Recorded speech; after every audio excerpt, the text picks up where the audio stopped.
Bagaimana sih cara kita menentukan tujuan hidup untuk kedepannya? Apalagi pada masa sekarang ini anak-anak sering kali kebingungan. Apa sih tujuan hidup untuk kedepannya nanti? Apalagi anak-anak yang tidak mempunyai tujuan hidup seringkali bermalas-malasan, bahkan mengisi waktu dengan hal-hal yang kurang positif dan sangat berdampak buruk pada mereka. Mungkin saja menyerah begitu saja dengan kehidupan kedepannya, tanpa mereka berjuang untuk merubah kehidupan kedepannya. Ya, kali ini saya akan melakukan podcast bersama kakak yang mungkin sudah melalui fase yang akan kita bahas kali ini. Nah, ini dia kakaknya. Halo, nama saya juga. Kita akan mulai dari pertanyaan yang pertama. Apa yang dimaksud dengan proses tujuan hidup itu? Tujuan hidup adalah proses mengenali tujuan hidup. Bisa dikatakan sebagai salah satu misteri terbesar di dalam kehidupan. Dalam proses merencanakan sebagai kejutan yang tidak bisa kita sangka mungkin datang dalam hidup. Ada kalanya kejutan sesuai dengan ekspektasi kita, tapi jarang juga sebaliknya.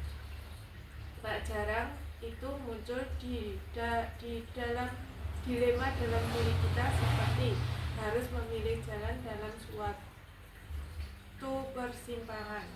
Nah, baik, kita akan lanjut ke pertanyaan yang kedua. Siapa sih yang dapat menginspirasi kita untuk mendapatkan tujuan hidup? Dari lingkungan kita sendiri, contohnya yaitu lingkungan keluarga dan lingkungan pertemanan kita. Tapi yang paling penting adalah dari dalam diri kita sendiri. Kita lanjut ke pertanyaan yang ketiga. Bagaimana caranya kita menentukan tujuan hidup yang baik? Yaitu yang pertama, tentukan hal yang penting dalam hidup. Yang kedua, tentukan apa yang menjadi prinsip dalam hidup kita.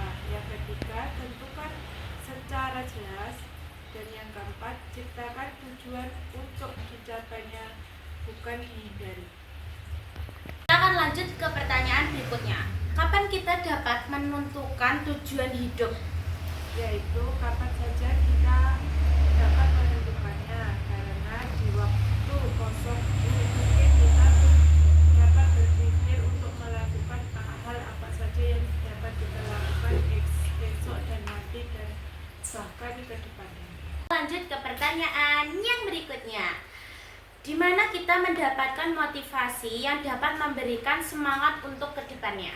Mungkin kita dapat mencarinya di berbagai referensi, contohnya di internet kita bisa dapat referensi juga, dan dari sumber-sumber internet yang lainnya, atau misal dari buku-buku yang kita. Mengapa kita harus menentukan tujuan hidup?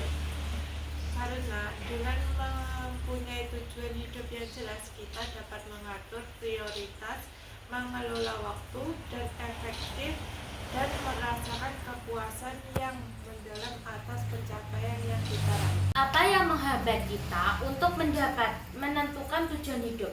Yaitu kita masih terjebak dalam kehidupan masa lalu, kita terlalu mencemaskan apa yang terjadi di masa depan, dan ketiga yaitu kita terlalu bergantung kepada orang lain, serta ada lain yaitu, dan mungkin masih banyak hal lagi yang menghambat perencanaan tujuan hidup ke depannya. Bagaimana mengatasi anak muda yang tidak mempunyai tujuan hidup? Yaitu mungkin kita dapat memberikan motivasi tentang tujuan hidup dan memberikan pengertian yang tidak mempunyai tujuan hidup akan seperti apa. Dampaknya jika kita tidak mempunyai tujuan hidup. Sering merasa kebingungan, tidak fokus dalam mengerjakan sesuatu, dan kehilangan kesempatan untuk berkembang, dapat membuang-buang waktu dengan hal yang tidak berguna. Menurut kakak nih, bagaimana anak yang tidak mempunyai tujuan hidup? Biasanya terlihat dari tingkah laku mereka, seperti mereka merasa tidak mempunyai tujuan, terus